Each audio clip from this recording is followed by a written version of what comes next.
The biggest news, we have breaking news today in sports, and I'll call it up for the official wording of it.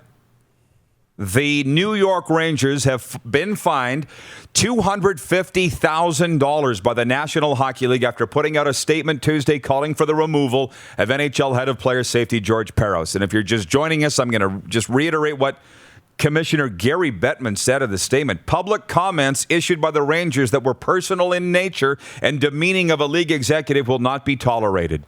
That's really all that I need to say as to why they did what they did with the New York Rangers. And I guess I was kind of grilling you near the end of hour one, and I'm understanding what you're saying. It took through the break and me to run to the bathroom to realize what you were saying.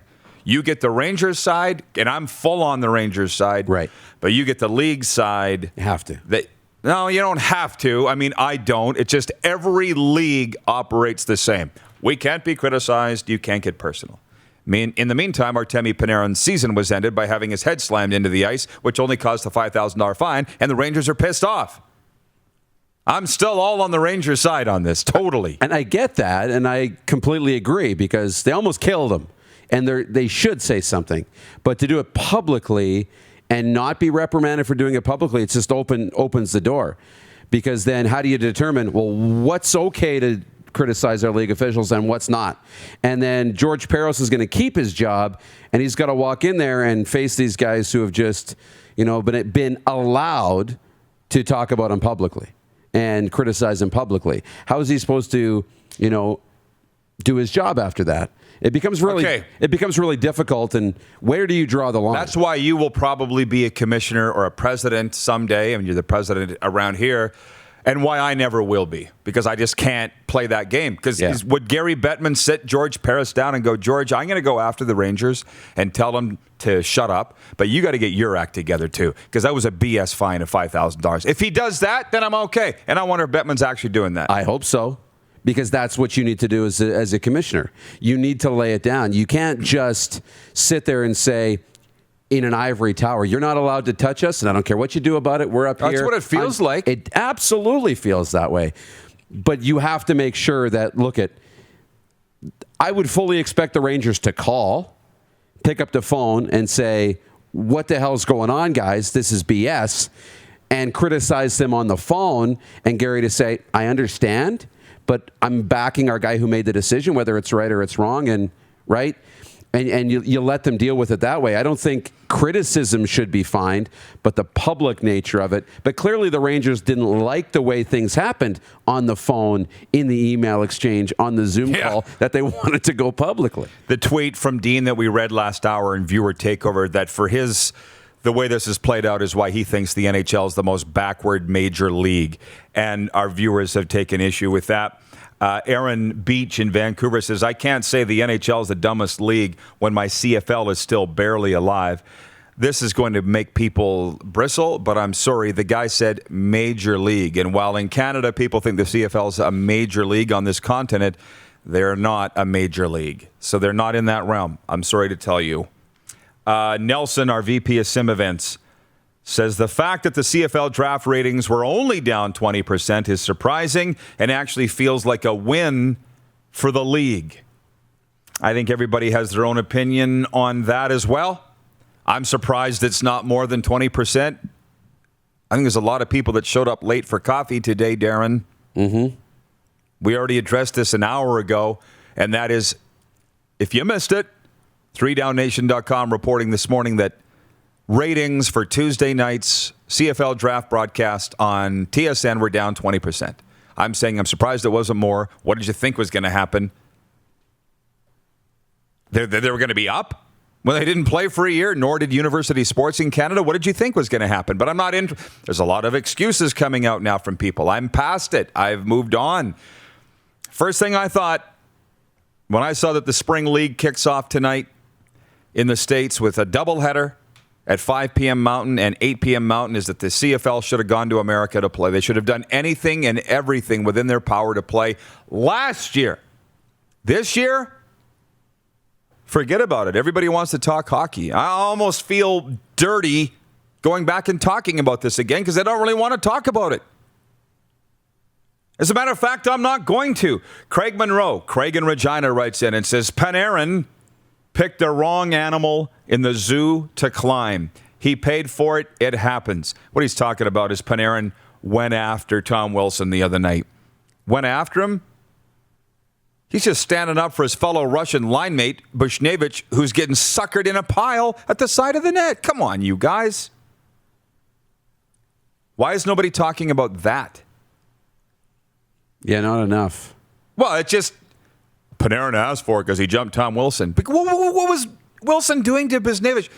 That's why I... And there was nobody else in the roster to do it. No. Well, and by the way, listen, I guess this is why we do what we do here. We just talk about what's of importance to us. Like the Jets-Calgary Flames game last night was the game that I wanted to watch the most until the Rangers-Capitals thing went down. And I didn't watch a shift of the Jets and Flames, and here's why. Even though it was on far later, I watched all the news conferences after the Rangers game. And David Quinn, the coach, he was ticked off. And the players, Strome, in the news conference, and the media were going, why did you guys do what you did tonight? And they're like, because we were called soft. We're not soft. Nobody likes to be called soft. Like an absolute... The Rangers were carpet bombed from all directions this week. By Tom Wilson, by the NHL, by their own CEO.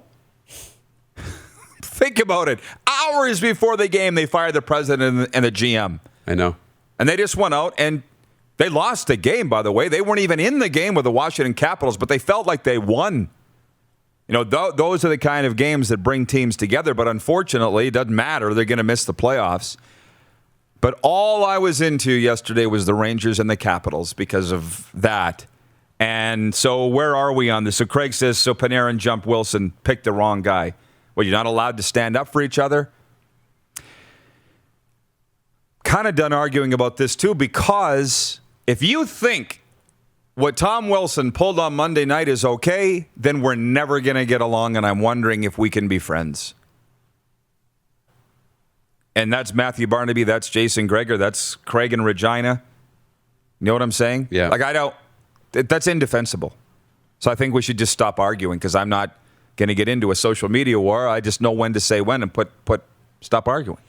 It's a respect for the game. It's a respect for that part of the game. And it doesn't mean that part of the game needs to be out of the game, but there's a respect for fighting in the game.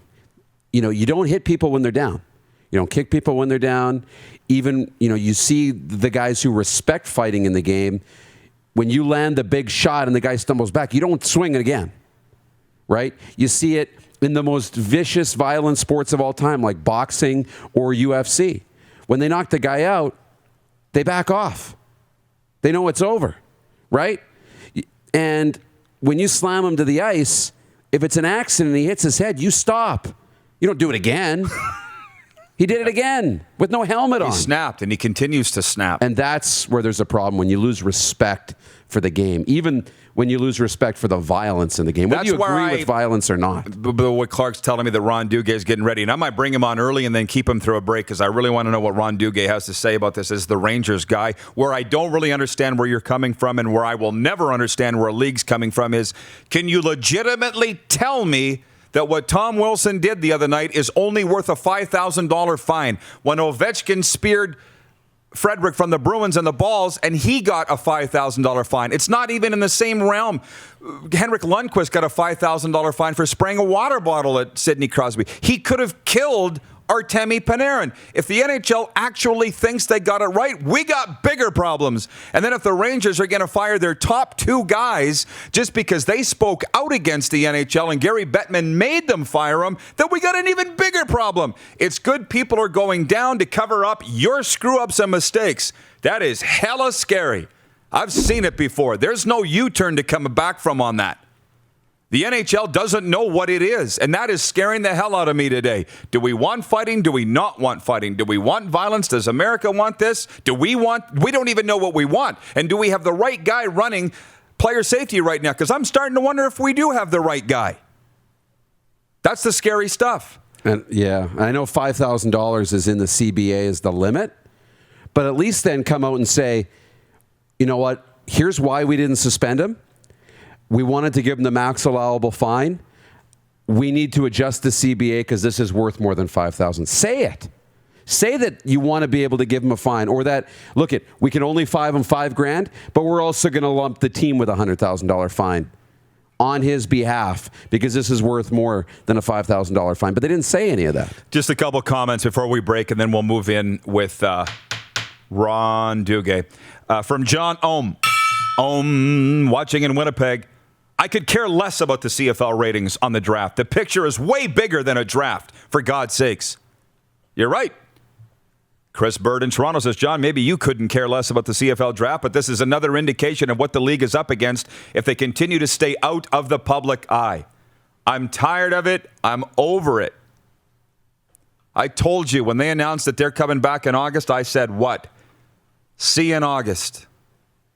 I'm not interested in excuses. I'm not interested in dancing this dance anymore. Signing players to 3-year deals and 1-year deals sounds like phony baloney, phony money to me. It's not real, and they got to get real. You're watching Rod Pedersen On Demand. For more of The Rod Pedersen Show, visit rodpedersen.com or follow Rod Pedersen on social media.